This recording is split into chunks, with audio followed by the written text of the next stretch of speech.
Right, I'm assuming. Yeah, let me just. Yeah, I'm recording, and I've got somebody with me who has often spoken here, but probably never like from his own playbook, more like a governmental one. So here's Steve. Have a look at what he looks like without the uniform on.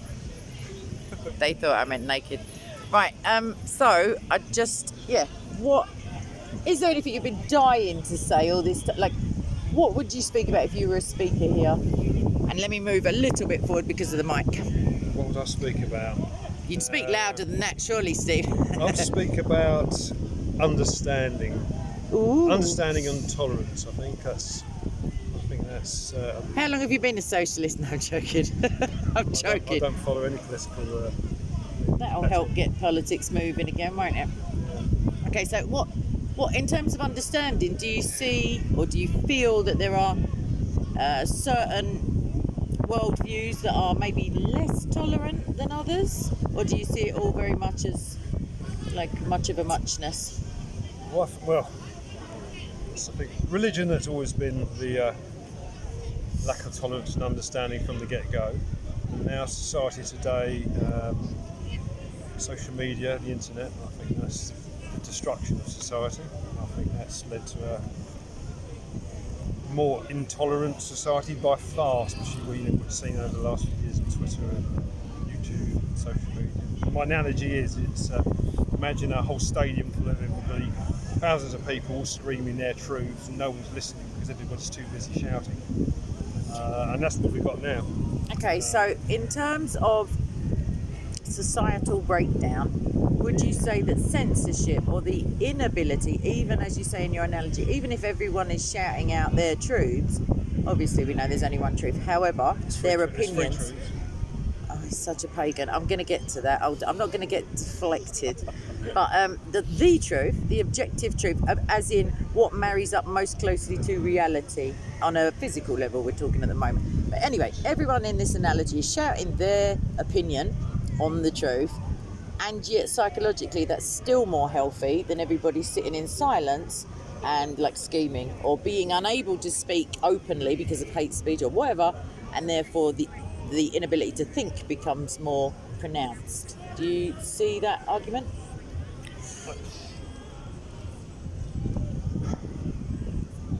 Yeah. Tell me truth number 2.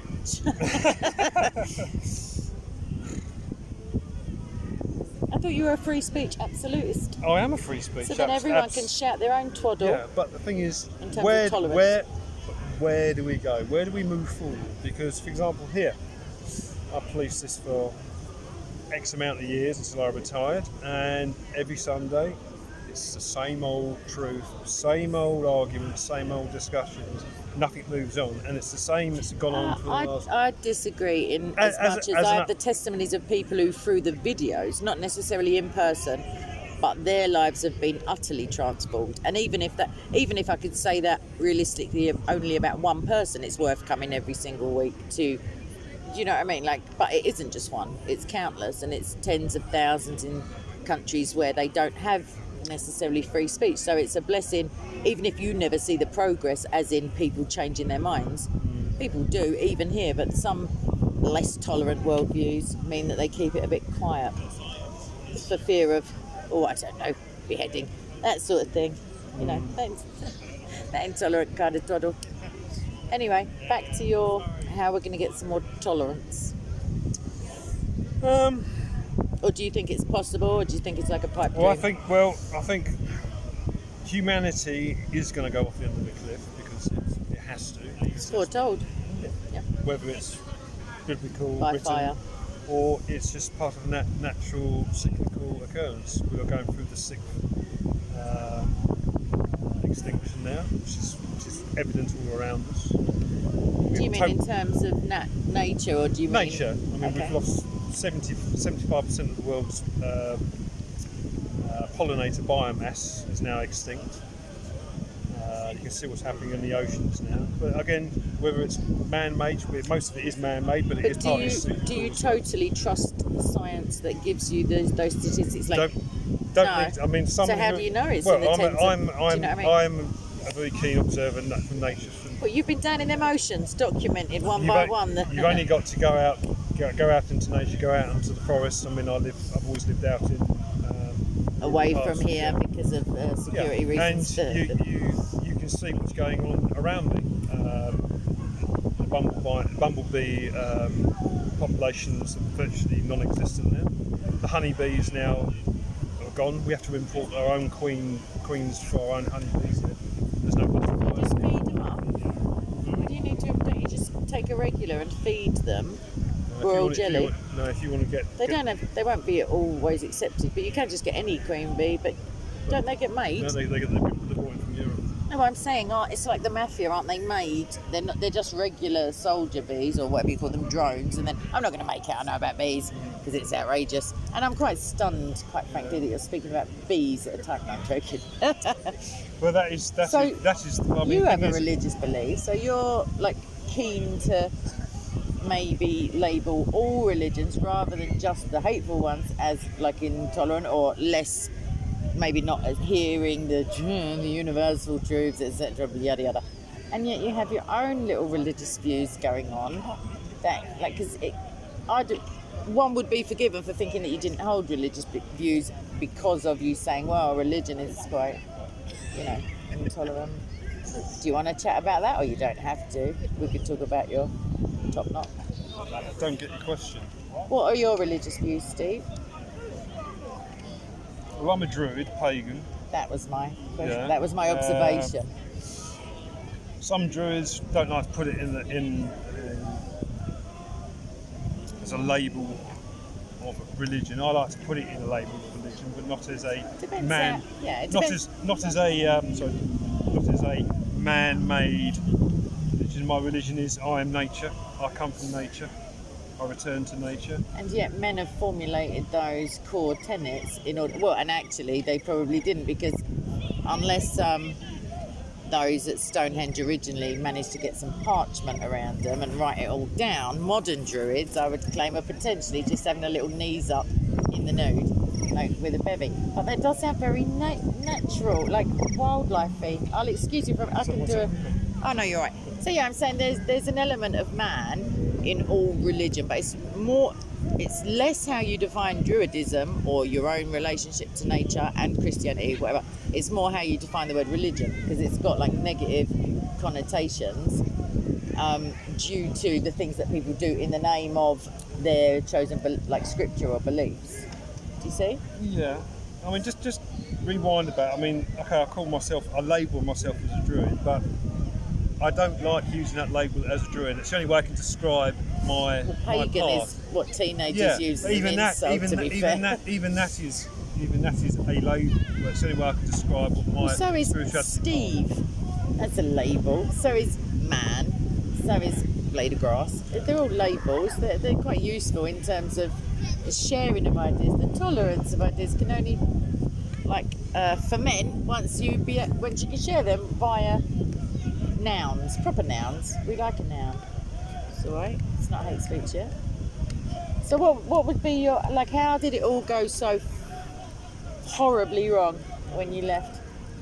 And With here? Yeah, yes, exactly. I don't mean the what went, as in the what happened as a result of the wrongness, but and you don't really have to go into any detail, but where do we get another you? That's what I'm asking. You won't get another me. Well, nature says that we probably will, if you want to go in the non-personal God route. I mean, I've always policed as the peacemaker, and that's probably the druid side of my policing that comes from it, because in druid philosophy, the archetype of the druid is to be the peacemaker. You find peaceful solutions between whoever. And that was the way I policed. I used to get a lot of stick from my colleagues. And, a lot of truncheon.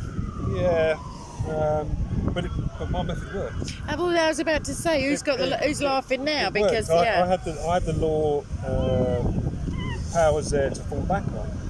Well, one of the traditional roles of the police is allegedly to keep the king's peace, or any peace you can find, you really. take your oath.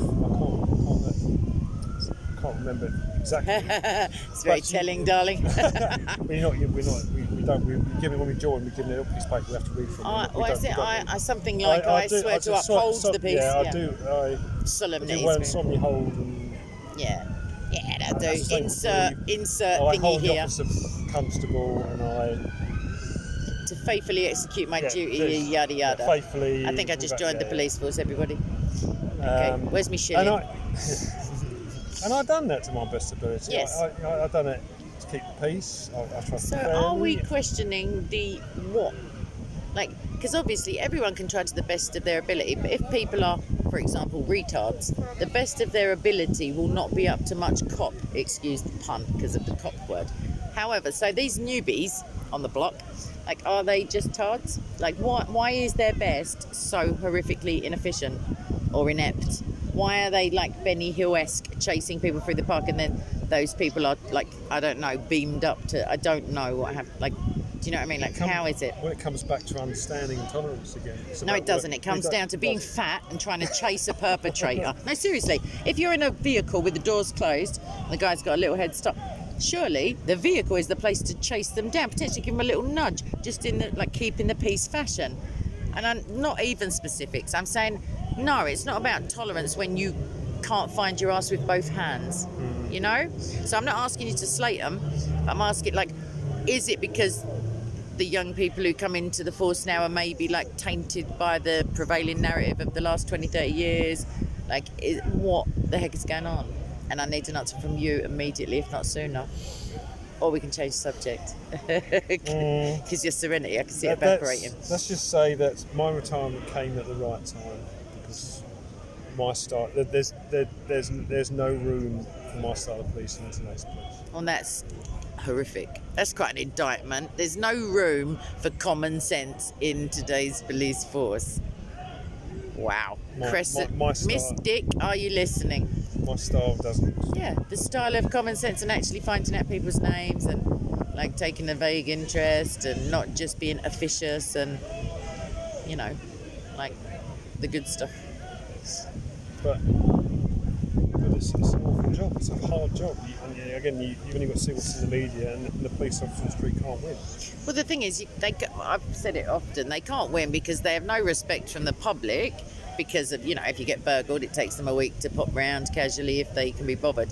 And also, there's no respect from any politicians because they're giving these laws that are just retarded and repugnant and expecting, you know, I guess maybe Village Bobby would be an all right job if you could hide it from young people, the area. Like, just have, like, some Miss Marple type, no murders, obviously, but I mean, just that kind of, like, one man and a bicycle and knows everybody by name, that would be fine. But London, like, that's not the thing.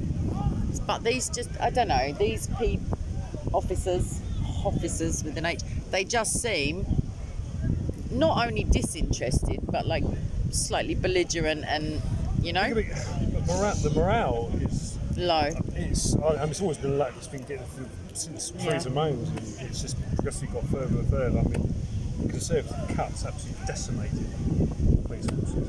Yeah. And then everything on top. And yet the laws that Labour bring in make you so popular as a police officer. Yeah. We'll always be the political pawns. They will always be the political football. Always will be. And yet so blameless in and of themselves, wouldn't you say? That Police Complaints Commission, I wonder why they even exist. Oh, I'm just so glad to be out of it. Well done, you. I can't believe you went into it. I mean, obviously it's a blessing for us, but why torture yourself when you don't even think you're getting any eternal, like, reward or anything? Very decent of yourself. Yeah, I mean, this place caused me a lot of sleepless nights, I'll tell you that. I was always taking the work home with me. I think that's a character type as well, isn't it? Like, there are conscientious people, and that's the reward for digging a good hole is a bigger shovel. Yeah. And they just pile it on. I think it was from when the London Bridge attackers started. That's when I first took over the role in Hyde Park. Right. After that. And I was watching what was going on Speaker's Corner, and I could see the changes when social media started to change. And then you could see different kind of groups starting to move in and try to hijack it and get polarised. And I thought, right, I'm not going to have this on my map. And But that's the thing. If you were able to have like over a year long period with no violence, then that unfortunately proves that it's doable. Well, I mean, from our forum we created all together. This is what I'm saying. Yeah, so therefore, regardless of like the training or the political views or the indifference of any police who are currently policing Speaker's Corner specifically, they've got the format, they have the template for how to do it, but you have to have the personality and the oomph to match, so we're all doomed, is what I'm saying in short. You'll have to clone me. No, you'll have to come to Jesus and we can sort them all out. But yeah, anyway. Right, any more words for these lovely people? Because I have a feeling Steve would like to cut you a ribbon and I don't know what he's going to do. Smash a champagne bottle off the side of your head. Speaker's Corner will be here for another 150 years. He's a prophet as well. Who knew? I mean, obviously a false prophet because of the Bible, but I mean, and, I'm on board. We keep, we have the understanding, tolerance. Tolerance, that's such a meaningless word at this No, stage. of course it isn't. No, but I mean, it's diversity and tolerance is our strength. Like those have been disabused of any realistic, because I don't want to be tolerant of paedophilia. I don't want to be tolerant of hatefulness. Do you see what I mean? I was having this conversation with the other speakers. Tolerance of someone breaking into your house. I'm very proud to say there is nothing that anybody can say to me or do to me that will insult me. Nobody. I'm now do me a favour, don't start daring me. No, but you can't, because I don't allow it. It's not about allow. Well, it's similar to. Well, because again, it's about I'm very tolerant, and I know if somebody. But there are people who are so intolerant as to be absolutely pathetic. And our trick is, and again, it comes back to whatever your faith is or whatever, is how do we plant seeds in those people to make them think, how do I cut them open like a real bit of turf and stick it in. How do I learn to be more tolerant towards of them? No, to others. Hang on, sorry. Let me just check this one out. You're saying you want to elicit tolerance in others. But meanwhile, back at the ranch, as it were, your tolerance cannot be all-consuming because judgment and discernment and calling like something wrong that is wrong and not going along with prevailing narratives of everything is okay you can have to come in. You can still yeah, challenge, but you can't if someone is so not even shut down, but easily triggered that a certain word or a picture or a phrase is going to cause literal bloodshed. Like, do you see that's the issue, not your tolerance levels. And it's our understanding to find out why are they getting triggered over that? Yeah. Neuro-linguistic programming and centuries worth of nonsense is the answer. But the solution, rather than the answer, is not more tolerance. Because, for example, children with anger issues and ADHD and behavioural... The tolerance comes back from their side as well. Why aren't they more tolerant to... No, you're not hearing what I'm saying. If you've got a violent child, they're not culpable legally, but they have like some learning disorder or something, which means they have violent outbursts, and maybe they're already 6 foot at 12 years old. The point is, more tolerance of their behaviour is not helping anybody, including them. You see? So I understand, yeah. Tolerance isn't always bake them a cake and sing Kumbaya. Like, it's give them a little slap and I don't know what it is. You can't tolerate intolerance. That's the thing. You can't. Yeah, I don't know. Like, I'm quite intolerant of intolerance, which is catch-22, but I don't know, because when you feel righteous, you feel righteous, I suppose. Anyway, that's a bit of oversharing. What do I know? Well, I mean, I can't insult you anyway, so I won't make a joke at this point. Well, you know how to keep it violence-free for ages. We need a cardboard cutout. Just stick it in the trees, like poking out from behind. In 3 years I've been here, I've had no serious disorder while I'm in duty. Same as me. All I have to do is nip to the loos and it all kicks off while I'm gone. It's almost as if they wait. But anyway. All right, then I'm going to stop this. And anybody who wants to leave lovely comments for Steve, I will pass them on. I'm not sure if he knows how to work a YouTube's, but I'm suspicious that he does. All right, then. So, God bless. Stay away from paganism, obviously. Like, he's lovely, but we're luring him in slowly. The grass and the what's names. But the evidence of the divinity of God, actually, is what the Bible says about nature. Anyway, lots of love. Laters. Bye.